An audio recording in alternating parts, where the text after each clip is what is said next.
Encuéntranos en Facebook, Instagram y Twitter como Radio U Central. Suscríbete a nuestro canal de YouTube y síguenos en Spotify. Radio U Central 107.1 FM en el corazón de Santiago.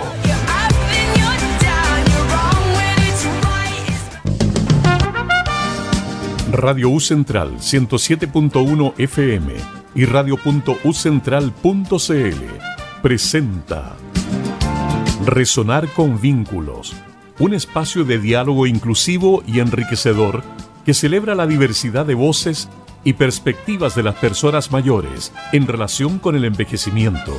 Conducen Carolina Moraga y Juan Carlos Catalán. Sean muy bienvenidos y bienvenidas a un nuevo capítulo de Resonar con Vínculos, día 19 de diciembre, día que anunciaron mucho calor, Caro. Eso, escuché. Hola a todos y a todas quienes nos sintonizan aquí en la 107.1, un nuevo programa, contentos de comenzar, pero claro, hidratarse hoy día porque... Sí, hidratarse, protegerse del sol, con eso, bloqueador, gorro... Con eso nos referimos a tomar harta agüita. Agua, sí, bueno. Por si acaso. Sí, hay gente que cree que hidratarse es otra cosa, pero... igual hay que tener ojo con el tema de las temperaturas y los alimentos. Sí. Sí, porque a veces con estas temperaturas altas hay alimentos que si tú no dejas se echan a perder más rápido, así que ojo allí en las casas. Pero hay sobre todo que como estamos a puertas de Navidad y la gente probablemente anda haciendo trámites y comprando cosas que va a estar muy expuesto en la calle, que ojalá puedan cuidarse, protector solar, hidratarse justamente, porque anunciaron creo que 34 grados a la sombra y bueno, creo que son varios días además. Sí, así que se viene una ola de calor. A cuidarse. Claro, hoy día tenemos un tema súper interesante. Vamos a hablar de prevención del Alzheimer. Maravilloso, un tema que es tremendamente necesario y que el último tiempo yo creo que está rondando ahí. El círculo de las personas que trabajan en el área de vejez y envejecimiento, yo he escuchado cada vez más un poco esta idea de ¿se puede prevenir? Bueno, se puede prevenir, al tiro lo decimos, y para eso tenemos un tremendo invitado, así que procedo a presentarlo, ¿te parece? Juegue. Vamos. Entonces, hoy día nos acompaña José Miguel Aravena Castro. Él es terapeuta ocupacional, máster en envejecimiento y calidad de vida y en filosofía de la ciencia. Es candidato a doctor en ciencias sociales y conductuales de la Universidad de Yale. Es académico de la Escuela de Terapia Ocupacional de la Facultad de Medicina de la Universidad del Desarrollo y se ha vinculado con el tema de las demencias desde hace un buen rato. Aquí no lo dice, pero... tiene una trayectoria importante como terapeuta ocupacional del Quintún en algún momento, como investigador, como parte de, yo lo voy a decir igual, del libro Demencia, una mirada biopsicosocial. Así que bienvenido, José Miguel, un gusto tenerte en el Resonar con Vínculos. Muchas gracias por la invitación. Estamos contentos aquí de recibirte y sobre todo de poder abordar este tema, José Miguel, que es un tema que nosotros consideramos fundamental. Ya en algún momento de este programa hemos hablado de las demencias, desde la mirada de quienes le cuidan a personas con demencia. Tuvimos a Paula Reyes acompañándonos, sí, ¿cierto? Estuvo también Andrés Trujillo, que también en algún tiempo trabajó en la Corporación Alzheimer. Y estuvo Jan Gajardo también. Entonces, hemos hablado de diferentes perspectivas, pero hoy día queríamos llegar a esta otra mirada, que es la mirada preventiva. Entonces, partamos con la primera pregunta, que es, ¿por qué hablar de prevención de demencia, del Alzheimer en particular? Del Alzheimer en particular. Bueno, en realidad es un tema de alto interés desde el punto de vista de si nosotros hacemos una encuesta a todo el mundo y les preguntamos cuál es la enfermedad que más temor le da a usted tener algún día. La enfermedad número 1 es el cáncer, ¿sí? Pero si yo tomo el grupo y lo divido en los que tienen 60 o más, la enfermedad número 1 ya no es el cáncer, es la enfermedad de Alzheimer, ¿sí? Y de hecho la enfermedad de Alzheimer es la segunda enfermedad más temida del mundo a todas las edades. Entonces es una enfermedad o una condición, un síndrome que genera mucho temor o que genera mucho impaciencia en las personas, sobre todo en las personas mayores. Y donde existe una serie de mitos, de creencias que tienden a normalizar muchas veces estas condiciones de salud, como la demencia, como hablamos, o comenzar a tener problemas cognitivos, que se me olvide algo, la gente empieza a pensar, bueno, esto es algo que me va a pasar, que tiene que ver con la edad, no hay mucho que hacer, ¿sí? Y por eso tenemos que hablar acerca de la prevención del Alzheimer, ¿sí? Porque es una condición que efectivamente en la que podemos hacer muchas cosas para a lo menos reducir la posibilidad de que aparezca, ¿sí? O las demencias en general, ¿sí? Nosotros tratamos de hablar de las demencias en general. Hablamos de Alzheimer porque la palabra Alzheimer es una palabra que genera más impacto social que la palabra demencia. La palabra demencia muchas veces se confunde con locura, se confunde con un constructo más de salud mental, y la gente se tiende a confundir, ¿sí? O ocupamos estos términos demencia senil, que también es como si la demencia fuera una parte normal de envejecer. Pero si yo le digo a alguien enfermedad de Alzheimer, me va a describir perfectamente qué es lo que es la enfermedad de Alzheimer, como es un síndrome cognitivo, donde le empieza a fallar la memoria, ¿sí? Y por eso hablamos de la prevención del Alzheimer, ¿sí? O sea, la gente tiene muchas concepciones que tienen que ver con que el Alzheimer es algo que no se puede evitar, que es algo que es mayoritariamente genético, sí, o heredable, ¿sí? Y hoy en día sabemos que cada vez va apareciendo más investigación, evidencia científica que respalda el hecho de que las demencias son una interacción muy compleja entre factores intrínsecos y extrínsecos de la persona, ¿sí? Y a medida que voy envejeciendo, esos factores que son extrínsecos comienzan a tomar más valor y más valor en la salud de mi cerebro. Entonces, estimamos que casi un 45% de lo que es el riesgo de desarrollar demencia tiene que ver con factores que son potencialmente modificables. Por eso hablamos de... Harto.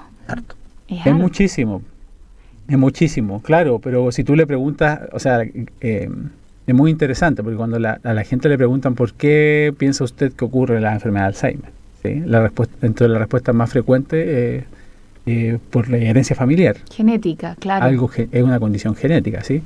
Y estamos hablando de que condiciones de, digamos, enfermedad de Alzheimer que son causadas de forma directa por genes, o sea, genes que son causales, o sea, que yo tengo esa variante genética y las probabilidades de que desarrolle enfermedad de Alzheimer son altas, estamos hablando de que es un 1% de los casos. ¿Sí? Mira, qué interesante, porque eso es como ir rompiendo con los prejuicios y los mitos. Eso estoy pensando como en los mitos asociados también, y ese es uno, claramente. Ese es uno, claramente, ¿sí?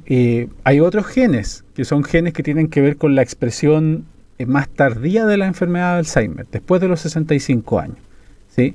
Pero esos genes también contribuyen aproximadamente a menos de un 20% de los casos, ¿sí? Y esos genes, sobre todo los que se expresan en edades más tardías, la expresión depende mucho del entorno en el que yo viva. Por ejemplo, si yo soy alguien que tiene poco estrés en su vida, o que maneja su estrés, que hace harto ejercicio, que come bien, que lleva una buena actividad social, incluso si tengo uno de esos genes de riesgo, mi riesgo de desarrollar enfermedad de Alzheimer es mucho menor que alguien que quizás no tiene el gen de riesgo, o sea, es una persona común y corriente, pero que lleva una vida quizás de más soledad, con menos cuidado de su estilo de vida, o de menos contacto social, o menos enriquecida, ¿sí? Entonces el gen no determina todo el tiempo. Depende un poco de la variante genética y depende de los entornos en los de la interacción con el medio. Claro. Exacto. Oye, José Miguel, te quería preguntar, el concepto prevención parece medio de perogrullo, pero es hacer algo antes de, sí, idealmente, ¿verdad? Por lo tanto estaríamos, imagino yo, como hablando de acciones o intervenciones que habría que hacer en etapas tempranas antes de llegar a la etapa de la vejez, o no necesariamente así. Claro, o sea, prevención vendría siendo que estamos haciendo acciones o nos vemos expuestos a situaciones que van a reducir la posibilidad de que ocurra este evento llamado pérdida de la memoria o enfermedad de Alzheimer, llamémoslo de esa forma. Claro, entonces son acciones que ocurren antes, ¿sí? De forma, si fuéramos lo purista, prevención sería que no va a ocurrir. Y la verdad es que hoy por hoy no tenemos ningún mecanismo que nosotros podamos asegurar, si usted hace esto, no va a ocurrir la enfermedad de Alzheimer, ¿sí? Eso es algo que también que tenemos que dejar claro, porque a veces, no sé, a veces escuchamos por ahí multivitamínicos o escuchamos tratamientos nuevos que van a evitar la enfermedad de Alzheimer, y eso no existe, ¿sí? No tenemos una certeza de cómo hacer que no aparezca, pero sí tenemos certezas con respecto a acciones que podemos realizar para que la probabilidad de que ocurra se reduzca lo menos posible. ¿Sí? Entonces, claro, son acciones que se llevan antes, y esas acciones se llevan antes desde a lo largo de tu ciclo de la vida. O sea, desde que estoy naciendo, mi cerebro ya empieza a predisponerse a tener más o menos probabilidad de desarrollar algún problema cognitivo en mi adultez mayor. ¿Sí? Por ejemplo, mira, hace poco salieron unos estudios bien buenos que analizaban las condiciones en que la gente nacía y la probabilidad de desarrollar demencia o deterioro cognitivo al inicio del curso de vida y la relación con las demencias. Exacto. Y factores como, por ejemplo, la de tu edad gestacional, o si tuviste problemas durante el embarazo, se asociaban a que la gente tenía más probabilidad de desarrollar demencia o enfermedad de Alzheimer. ¿Sí? Imagínate, el cerebro está recién desarrollándose, creciendo, y esa situación ya está influyendo en cómo va a ser mi salud en años más tardíos. ¿Sí? O, por ejemplo, no sé, en Inglaterra, por ejemplo, después de la Segunda Guerra Mundial, hubo como una baja de lo que son restricciones en el consumo de los azúcares. ¿Sí? Entonces, compararon a gente que venía antes de la guerra, que tenía acceso al consumo irrestringido de azúcares, versus aquellos que venían posguerra, que tuvieron una restricción de azúcares, y vieron el desarrollo de diabetes, por ejemplo, en la edad media. Y los sujetos que se veían expuestos a reducción de azúcar en los primeros 1000 días de haber nacido, tenían mucho menos chance de desarrollar diabetes en la edad media, digamos 40, entre los 40 y los 50, que la gente que no había tenido restricción de azúcares. Y la diabetes en la edad media es un factor de riesgo de desarrollar la enfermedad de Alzheimer. ¿Cómo se conecta todo? Estaba pensando, perdón, Caro, que no sé, hace tanto tiempo salió como un estudio o un reportaje, no recuerdo bien, pero de los niveles de obesidad en población infanto-juvenil. Entonces, claro, si uno dice que ahí, por ejemplo, podría haber un consumo de azúcar también importante, y con lo que tú estás planteando, si además se genera después eventualmente diabetes, y eso es un factor de riesgo también para después eventualmente poder presentar demencia, hay como una cadena que, como dices tú, desde el inicio de la vida uno tendría que estar prestando atención y ojalá interviniendo para poder prevenir. Exacto. O sea, imagínate que el cerebro alcanza su tamaño peak a los 15 años, ¿sí? Y luego de los, digamos, de los 18, 17, 18 ya se mantiene o empieza el declive. Un declive en el tamaño, cuando hablamos de el peso de condición, claro, de masa cerebral. Masa, sí. ¿Sí? Entonces ese periodo temprano o sea, es fundamental. Lo que uno le está transmitiendo a su hijo en este momento, a los niños en este momento, va a ser determinante en cómo va a ser su vejez. ¿Sí? Ahora, tampoco nos quedemos con el mensaje de, oye, ya, si no hice yo nací prematuro y en mi casa la Coca-Cola no faltaba, claro, soné, o sea, voy a tener Alzheimer, ¿sí? Claro, no es tan lineal. No es tan lineal porque la vida es cambiante. Sí, y hay un proceso, que hay que entender que esto es un camino. Nosotros hablamos de eso, como es un proceso, no es un único momento, no hay que mirarlo, ¿cierto?, de manera transversal, sino longitudinal. Yo, a propósito de eso, José, te quería preguntar, ¿cuáles son estos factores de riesgo? Que creo que es importante mencionarlos, porque hemos enunciado algunos. Ya tú dijiste diabetes, ¿no? Uh-huh. Pero ¿cuáles son estos factores de riesgo que a lo largo de la vida uno tendría que ponerles ojo, ¿no? Claro, mira, hay dos clases de factores de riesgo, los modificables y los potencialmente modificables y los no modificables, y también están los que son desconocidos porque tenemos que asumir que hay cosas que aún no las entendemos. No sabemos. ¿Sí? Mira, hablemos quizás de los modificables, ¿sí? Porque los no modificables hablamos un poco acerca de estos factores que son más genéticos, ¿cierto? La edad también, a medida que tengo más edad, mi probabilidad incrementa, pero no necesariamente es una regla como tallada en piedra que voy a desarrollarlo sí o sí. Pero dentro de los no modificables, si fuéramos por etapas de la vida, dentro de los más relevantes, donde podemos decir, bueno, aquí tenemos un cierto grado de consenso de que esto es un factor que podría vincularse a en la etapa temprana es la escolaridad, ¿sí? Y en general hay una relación bien lineal ahí.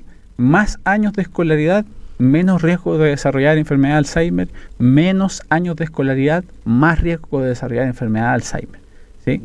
Lo interesante es lo siguiente, que en algún punto se pensaba que eran más años, ¿sí? Y más años hacía referencia a quizá... Educación superior, educación... o si yo tengo 15 años de educación y tú tienes... 20, tú tienes menos riesgo que yo, como una cosa de dosis-respuesta, ¿sí? Claro. Pero esa dosis-respuesta se da en algunos contextos nada más, ¿sí? En contextos de países que usualmente son más desarrollados, donde tienen distintos rangos de acceso a la educación, ¿sí? Pero como tú lo vas a ver a otros contextos donde quizás el nivel educativo de la gente es más bajo porque el acceso a la educación es más difícil, vas viendo que quizás no son necesariamente los años, sino que son los hitos, en términos de el sujeto que terminó su educación básica superior.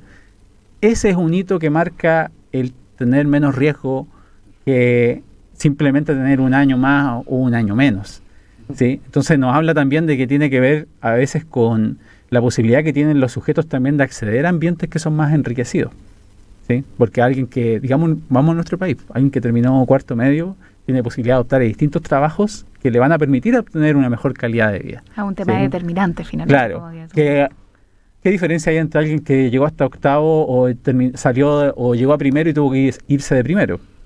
¿Sí? Quizás no hay mucha diferencia entre esos dos. ¿Sí? No porque estudié un año más en el colegio mi cerebro funciona mejor, sino que también hay que verlo desde el punto de vista de un determinante social.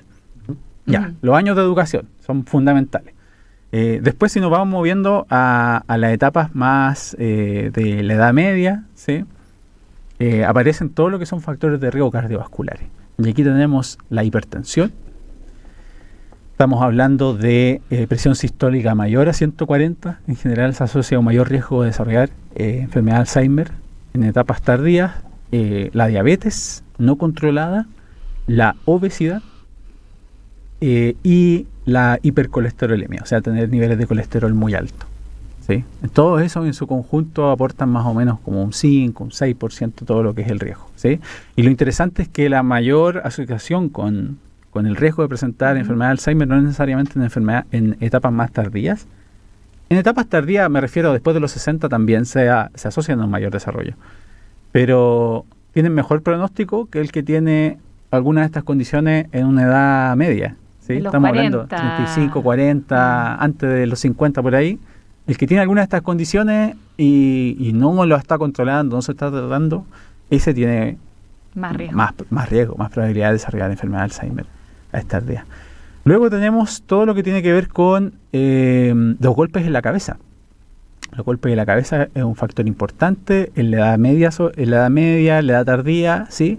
Y los golpes en la cabeza generalmente son los golpes que son moderados o severos. Aquellos que, si tú le preguntas a una persona, esa persona después del golpe se sintió mareada, comprometida de conciencia o perdió el conocimiento, ¿sí? No obstante, también hay algunos estudios bien interesantes donde comparan a futbolistas que juegan en distintas posiciones, ¿sí? Y tú comparas a los que le pegan más a cabezazos que aquellos que no le pegan a la cabeza. Los arqueros, por ejemplo, no le pegan cabezazos, o pegan de vez en cuando nomás, ¿cierto? Cuando el partido está terminando y hay que lograr empatar. Hacer el gol, claro. Si tú comparas el riesgo de desarrollar demencia entre el que le pega más cabezazos y el que no le pega más cabezazos, ese tiene más riesgo de desarrollar demencia que el que no le pega a la pelota, ¿sí? ¿Qué quiere decir esto? No estoy diciendo que jugar fútbol incrementa el riesgo de desarrollar demencia, no, pero quizá el mensaje es: sí, un golpe moderado, un golpe severo, pero si yo también estoy exponiendo mi cabeza a golpes constantes, va a incrementar el riesgo de... Mi cerebro no va a funcionar de la misma forma, va a estar muy inflamado, ¿sí? Y en algunos casos va a desencadenar la patología que quizás ya está en mi cerebro hace años. ¿Sí? Y los demás factores, ¿qué más tenemos? Tenemos la pérdida auditiva. La pérdida auditiva, de hecho, es uno de los que usualmente llama mucho la atención, porque la gente dice, ¿cómo la pérdida auditiva va a estar tan vinculada a la enfermedad de Alzheimer? O sea, que pierden audición. Y es interesante porque es uno de los que tiene mayor contribución con el desarrollo de la enfermedad de Alzheimer, ¿sí? Sobre todo si mi pérdida auditiva comenzó en edades medias, ¿sí? Más que en edades tardías. Lo interesante de la pérdida auditiva es que eventualmente es compensable. ¿No? Quizás vamos a hablar de eso. Podemos profundizar en eso después, pero efectivamente claro. Ahí hay un punto, ¿no? La pérdida, sí. La depresión también, es un factor de riesgo. Podemos entrar a profundizar también por qué, pero en general se discute si es que es un síntoma temprano en algunos casos. La gente parte con apatía, con depresión antes de comenzar con un síntoma cognitivo. O por el contrario, a veces es el gatillante ya de una neuropatología que ya está en el cerebro. Y cuando uno está depresivo, con una depresión severa, el cerebro se inflama, ¿sí? Y esos factores inflamatorios muchas veces terminan gatillando la cascada de la enfermedad que puede expresarse en problemas que son cognitivos, ¿sí? Y ya después, cuando vamos a la edad más tardía, estamos hablando de la pérdida visual, que es uno de los nuevos que se adicionó hoy. La pérdida visual también es interesante. Bueno, los sistemas sensoriales en general son importantes. Hay que cuidar nuestros sistemas sensoriales, sobre todo en nuestra sociedad, que es donde ocupamos mucho música fuerte, audífono, el teléfono y lo visual, la pantalla. Exacto. ¿Ya? Lo sensorial es importante desde el tema del aislamiento social, y el aislamiento social también es un factor de riesgo en edades más tardías, ¿ya? Y el aislamiento social siempre genera debate, ¿sí? Porque algunos dicen, bueno, en realidad quizás es un marcador más temprano que un factor de riesgo, porque el que ya empieza a presentar algún síntoma cognitivo tiende a aislarse más, tiende a retraerse más. Pero hay estudios bien interesantes en términos de la sensación de soledad, por ejemplo. Y la sensación de soledad es un factor bastante relevante en términos de vincularse con un performance cognitivo más bajo, ¿sí? Bien, y tenemos además la contaminación del aire. Sí, particularmente la exposición a una partícula que se llama PM2.5, que es una partícula que se libera de forma primordial en lo que es la combustión de carbón, ¿sí? O la combustión de gasolina. De lo que genera los autos. O sea, en las grandes ciudades está ultra presente eso. En las grandes ciudades está ultra presente, y ¿sabes dónde también está presente? En zonas rurales muchas veces. Porque te calefaccionas con carbón o con combustión. Principal fuente de calefacción es la madera, la combustión de madera, los incendios forestales. Ojo, y hay estudios muy interesantes donde mapean las zonas que están más cerca de donde han habido incendios forestales. Por ejemplo, los incendios que tuvieron en California, esos que fueron gigantescos, y compararon con otras zonas que eran similares pero que no estaban expuestas al incendio, y los sujetos que vivían cerca, en zonas que ni siquiera estaban donde estaba el incendio, porque uno podría decir, oye, sí, están muy traumados, todo. Zonas que le llegó la fumarola, la estela de humo, claro. Sí, son mayor riesgo de desarrollar demencia, ¿sí? Entonces, sí, la exposición a contaminantes ambientales es importante también.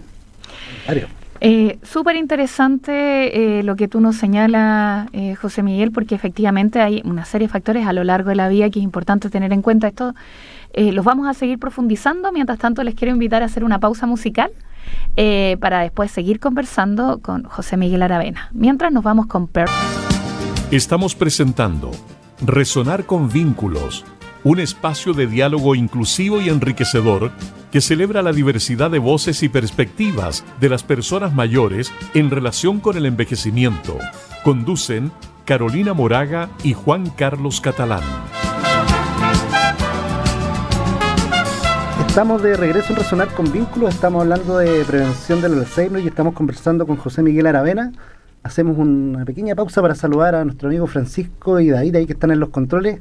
Y tenemos ahí una visita muy bonita, ¿cierto? Y tenemos a la juventud, mira ahí. Ahí está. Mira, las nuevas generaciones acompañándonos aquí en Radio Universidad Central, qué bueno. Una visita muy bonita para nosotros hoy día, muy que estamos haciendo prevención desde ya. Claro. Se está aprendiendo desde ya cómo prevenir el Alzheimer. Ahí ya sabe el papá que todas las providencias que hay que tomar. A cuidarle la cabeza. Le va a comprar un casco. Oye, hay para las guaguas. Sí hay. Ya bueno, estamos hablando de prevención del Alzheimer y José Miguel nos hizo una introducción de por qué hay que prevenir, ¿cierto? Y estábamos hablando de ciertos factores de riesgo y dijiste ahora que nos habíamos olvidado de los sospechosos de siempre. ¿Cuáles son los sospechosos de siempre? Los sospechosos de siempre son el sedentarismo, y entendamos sedentarismo como realizar menos de 2 veces a la semana actividad física, ¿sí? Si usted tiene su pichanga una vez a la semana, quiero decirle que no es suficiente su pichanga. Juegue 2, ojalá. 3, de hecho. 3. Ese sería como el ideal. El ideal. A eso lo entendemos como sedentarismo, porque a veces la gente piensa que sedentarismo es simplemente estar sentado viendo televisión y no hacer nada, ¿cierto? Pero sedentarismo, o sea, si yo voy una vez a la semana a hacer ejercicio, en términos de mi cerebro sigue considerándose sedentario, ¿sí? Fumar es un factor de riesgo bastante importante. Mediana edad nuevamente aparece, que son edades donde la gente fuma, 40, ¿cierto? 50 también, y alcoholismo, ¿sí? El consumo de alcohol en exceso, ¿sí? Consumir alcohol protege contra el cerebro, porque también ese es un mito que surge mucho. Oye, una copita de vino al día. La dieta mediterránea. La dieta mediterránea. Esa me gusta a mí. Sí. Claro, es que como dieta quizás podríamos entrar a discutir, porque una dieta no solamente tiene vino, tiene un montón de otros. Claro. Para que vayas cambiando tu hábito. No necesariamente. Tomar mucho sí es un problema, ¿sí? Mucho me refiero, quizás te estáis tomando no una copa de vino al día, estás tomando varias copas de vino al día, ¿sí? O un consumo problemático. Eso sí es un factor de riesgo, ¿sí? Pero hay cosas muy interesantes. Cuando tú vas a ver estos estudios de los super agers, que son estas personas mayores que viven Ultra longevas. Ultra longevas. Lo de las zonas azules. Ultra longeva y todo. Hace poco mostraban en un reporte de uno de estos estudios de los super agers y querían ver qué características tenían. Todos tomaban. Y había unos que tomaban así, con todos los días su par de copas de brandy, cosas así. Entonces, claro, es bien debatible el tema del consumir alcohol. ¿Consumir alcohol en exceso? Sí, no, definitivamente. Factor de riesgo universal, en el fondo. Los sospechosos de siempre, ¿no? Porque no solamente el cerebro el que se ve afectado, son muchas condiciones simultáneamente que terminan afectando tu salud. Entonces, eso nos habían pasado los sospechosos de siempre. Sí, son 14 factores, ¿cierto? Son 14 como oficialmente bajo ciertos consensos, digámoslo así. ¿Sí? Porque también esto no es, nuevamente, nada está escrito en piedra, son algunos consensos, pero, por ejemplo, los problemas del sueño también son un determinante muy importante, ¿sí? Dormir mucho o dormir muy poco, ¿sí? Y dormir es importante para el cerebro porque es la fase donde se recupera, se limpia todo, ¿sí? Es como que pasa al basurero en la noche, pasa la basura a recogerse. Y si dormiste mal, no le diste tiempo a que pasara la basura y empezaste a acumular esa basura. Acumulaste esa basura. Hay que entenderlo así, el sueño, ¿sí? Horas o calidad importa más que la hora. Pero en general, esa combinatoria entre horas y sentir que yo desperté y que me descansó, claro.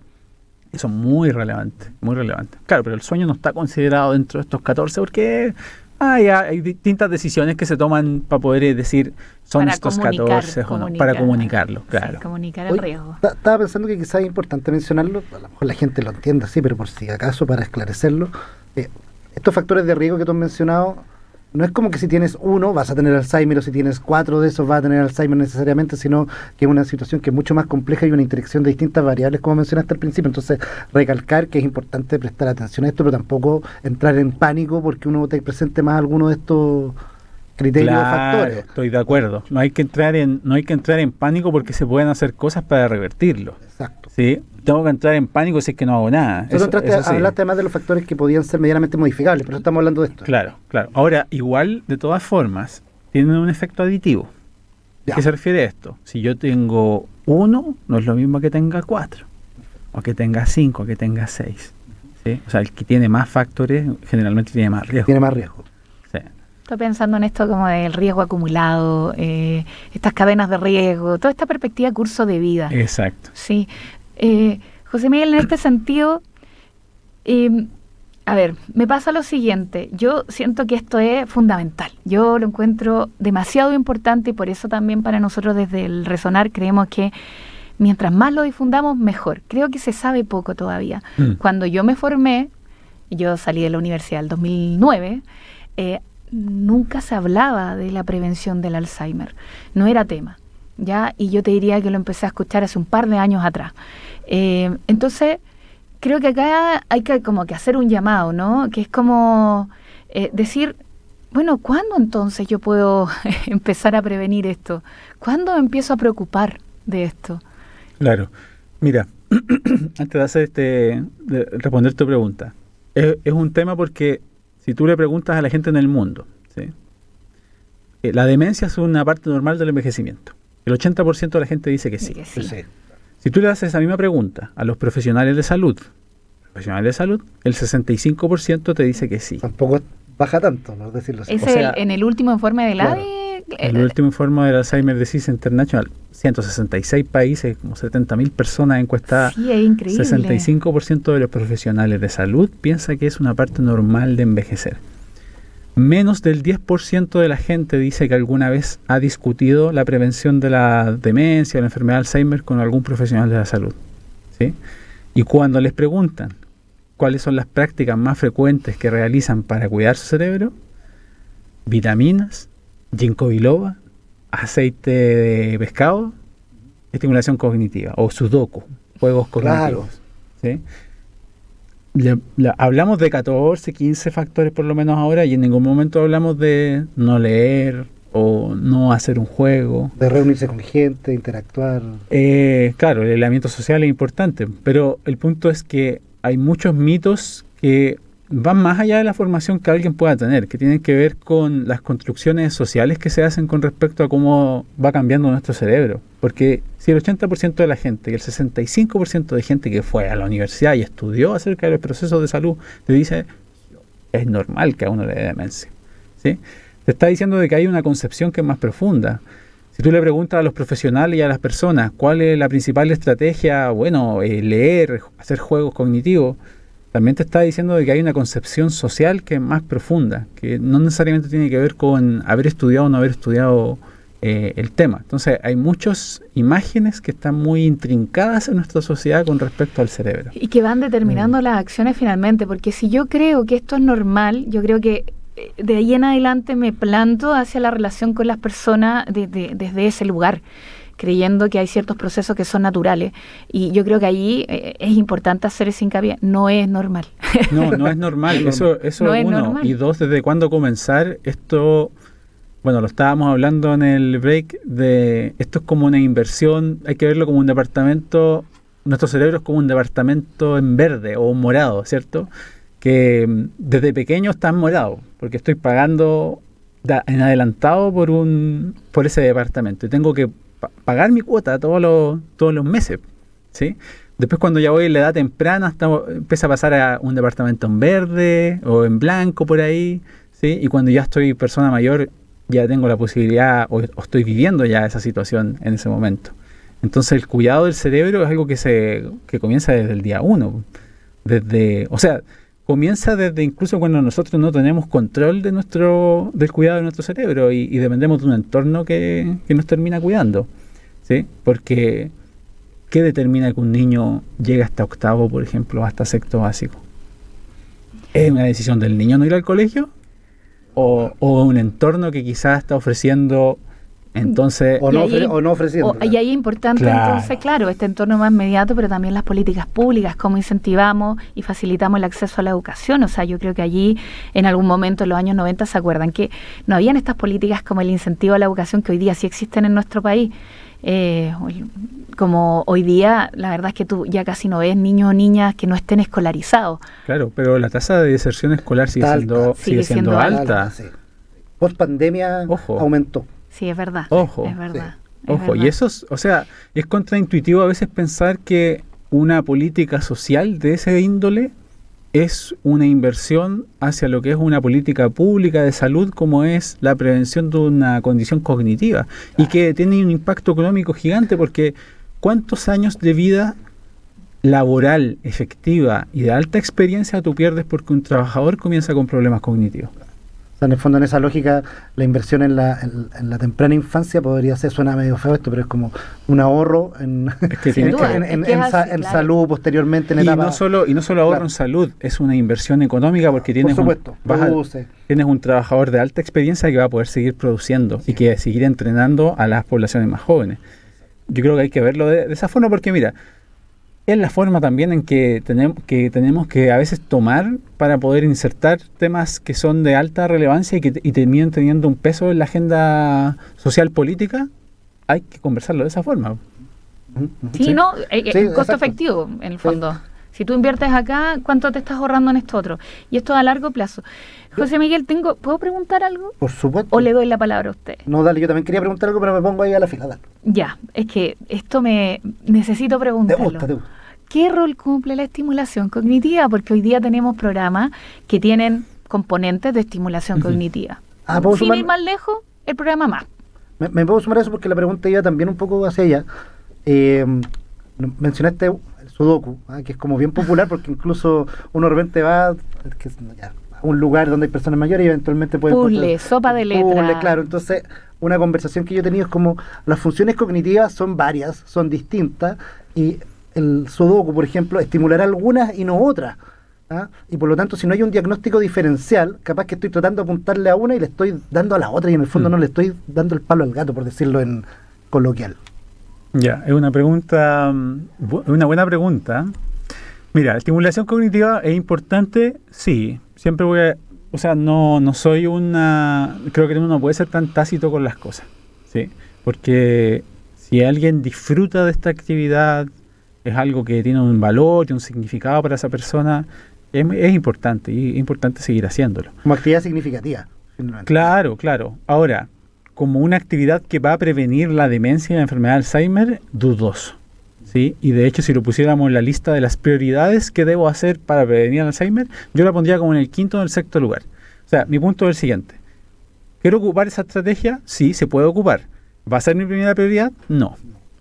¿Cuáles serían las 5 primeras, todo esto que estáis poniéndolo ahí en el 5?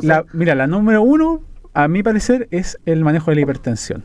Ojalá lo más cercano a 120. Lo más cercano a 120. Ojalá que no pase de 140, pero lo más cercano a 120 en sistólico, ¿sí? Y me atrevería a decir que es la medida que ha mostrado mejores resultados hasta ahora como medida única, ¿sí?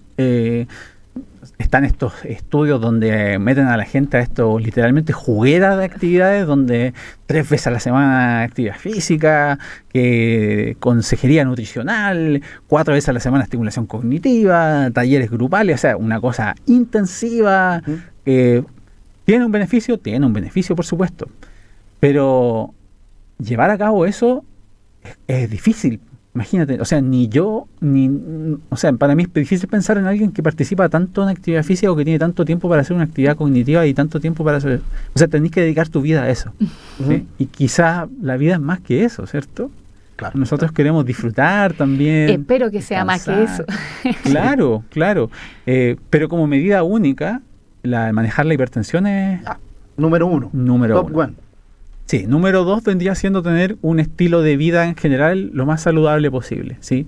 No fumar, o si ya estáis fumando, reduce el número de cigarros. Reducción de daño, en el fondo, ir bajando... Reduce el riesgo, fumar menos. Ahora, fumar menos igual incrementa tus chances más que no fumar, ¿sí? Entonces, fumar o no fumar reduce el riesgo, y también hay unos estudios bien interesantes que han salido ahora donde evalúan esto de reducir el cigarro o qué pasa con esa gente que fumaba y dejaba de fumar.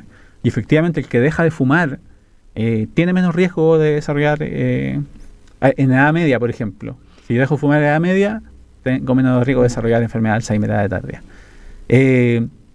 No tomar tanto, ¿sí? No digo no tomar tanto, mantener una vida social activa es muy importante. Sí, hay ese componente de lo social.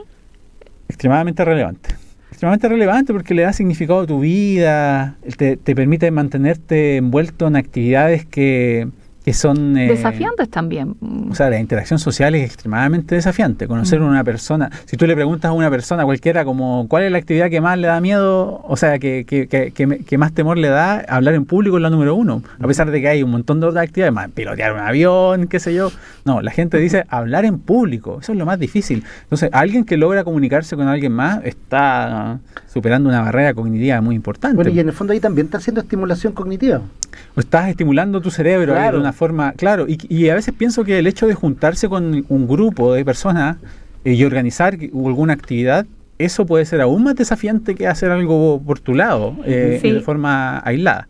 ¿Ya? Ahora, mira, volviendo al tema de la estimulación cognitiva, también un poco para desmitificar, pero al mismo tiempo para no desalentar a la gente que... ¿Por qué lo digo no desalentar? Porque me pasa mucho que cuando estamos en estas conversaciones y hablamos de este tema, veo las caras de la gente cuando dicen como de frustración. Se hacen estimulación cognitiva. Se frustran, como he estado haciendo todo este tiempo las cosas mal, o a veces también poner un discurso muy como interpelante, también ofrece resistencia.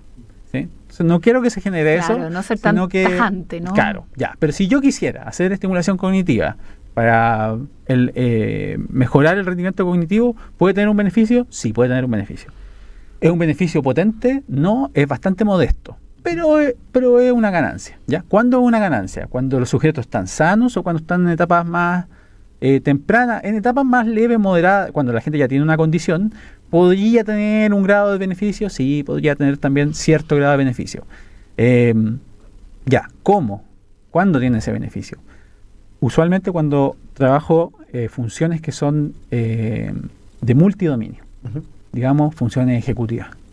¿Sí? O sea, cuando tengo una actividad que me ofrece un desafío que es...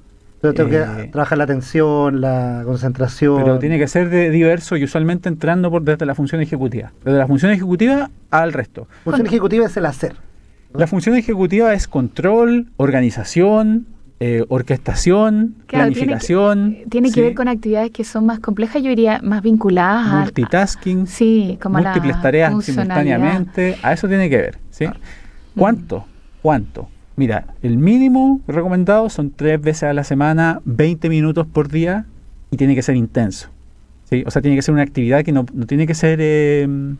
rutinaria. Repetitiva. La misma. Por eso estoy hablando del sudoku, porque el sudoku después... Tu cerebro siempre va a terminar dominando una actividad, ¿sí? Y el dominio de la actividad lo único que hace es que incluso el cerebro después empieza a generar vías que son de ahorro. De atajos. Atajos, claro. Atajo. Si ya esto ya me lo sé, esto lo domino.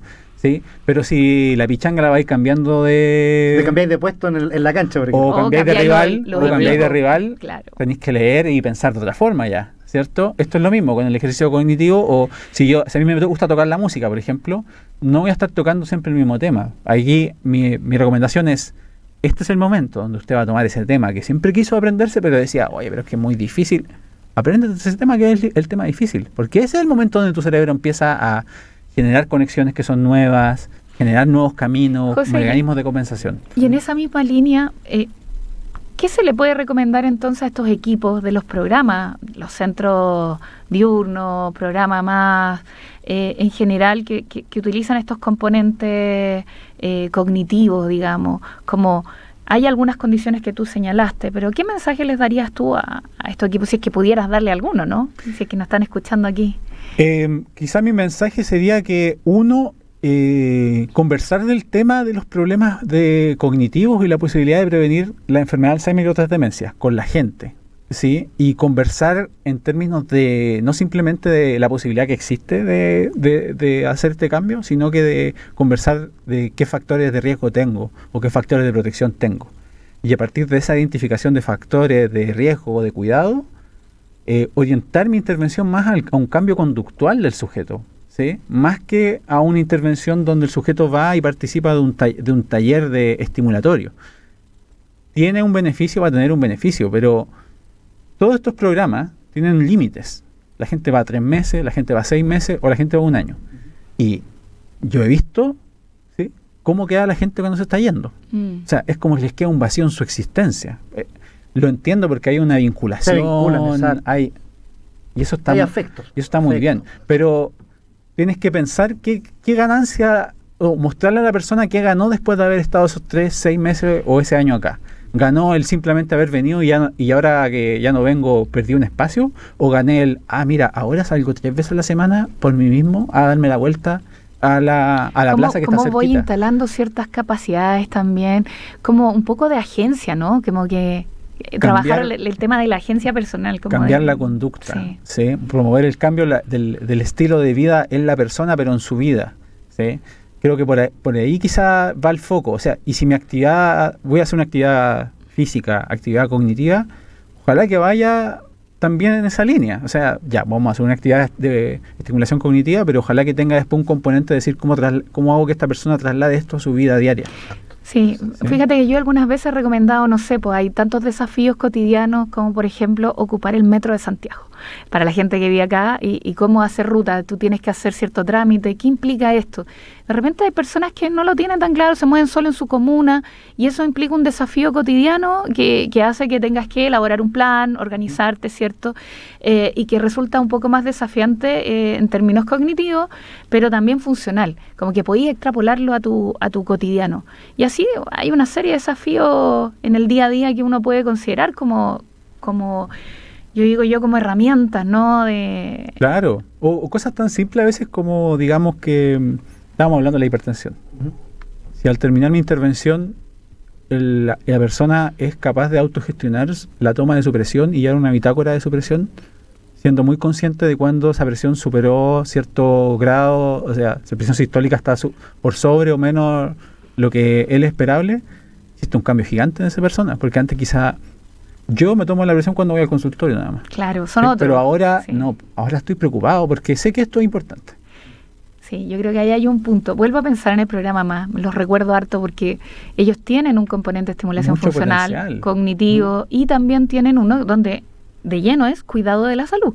Claro. Ahora, quizás haciendo el énfasis, estos cambios conductuales no son simples y hay que hacer un énfasis. No porque yo di una charla acerca de cómo cuidar el corazón, está resuelto. No, esto uno tiene que pegarle a esa piedra constantemente. Estamos hablando acerca de la prevención del Alzheimer, ¿sí? Quizá esta conversación va a quedar aquí en el ciberespacio, pero después mañana le vamos a volver a preguntar a la gente y van a decir sudoku, estimulación cognitiva, aceite de oliva, aceite de pescado. Ginkgo biloba. Sí, exacto. Entonces, es algo que uno tiene que trabajar de forma como constante en un tiempo, ¿sí? Cambiar una conducta no es fácil, para nada, ¿sí? Estamos aprendiendo también cómo hacer cambios de conducta. Yo creo que eso es algo que se está estudiando cada vez más ahora, que es cómo instalar la capacidad de cambiar hábitos. Hay ciertos mitos asociados a eso, yo creo que hemos ido avanzando, pero todavía estamos en eso. Estamos cerrando nuestro programa, José Miguel, no nos hemos dado cuenta, se nos ha ido esta hora casi de conversación, volando. Pero tienes 30 segundos libres de disposición para mensajes, el que tú quieras, para cerrar esta conversación. Bueno, cerrar con mantener un optimismo es muy importante. La enfermedad de Alzheimer y otras demencias así se pueden prevenir. Nunca es demasiado tarde para comenzar. Mientras más temprano comience, mejor. Hay una serie de factores que son modificables, que aunque yo los tenga, puedo generar estrategias que me permiten compensar. Hablar de este tema abiertamente. La gente se lo reserva mucho. Cuando la gente siente que está fallando su memoria, también se aísla. Conversar del tema es lo más sano que hay. Nos va desmitificando, ¿sí? Así que incentivo a la gente a que se informe más del tema. Los quiero invitar a una página que se llama www.cultivamente.cl. Y esta es una iniciativa que con un grupo de colegas creamos, que busca generar una conciencia social con respecto a la posibilidad de prevenir la enfermedad de Alzheimer. Salen distintos consejos, salen cuáles son los factores, cuánto contribuyen, qué cosas se pueden hacer para generar un cambio, ¿sí? Así que los insto a mirar estos recursos, los insto a conversar del tema de forma abierta, a conversar con su profesional de la salud también. Eso es muy relevante, a atencionar este tema. Recordemos ahí la página, ¿cierto? www.cultivamente.cl. Voy a visitarla a la gente. Estamos, Caro, se nos fue el programa una vez más. Se nos fue el programa y bueno, como es el último programa antes de Navidad, aprovechamos de desearle a todos y a todas una feliz fiesta de Navidad. Tengan lindas fiestas. Sí, que lo disfruten con quienes ustedes quieran, pero sobre todo, ¿cierto?, aprovechar estos espacios que son espacios de encuentro. Así que, nada, muchas gracias, José Miguel, por acompañarnos, súper interesante, y nos vamos. Muchas gracias, Juan Carlos. Gracias, Caro, nos vemos. Saludos a todas y a todos, que estén muy bien. Saludos, nos vemos prontamente y nos despedimos entonces. Gracias, chiquillos, ahí en los controles. Nos despedimos con Pearl Jam nuevamente, Animal. Radio U Central 107.1 FM y radio.ucentral.cl presentó Resonar con Vínculos, un espacio de diálogo inclusivo y enriquecedor que celebra la diversidad de voces y perspectivas de las personas mayores en relación con el envejecimiento. Hasta la próxima semana.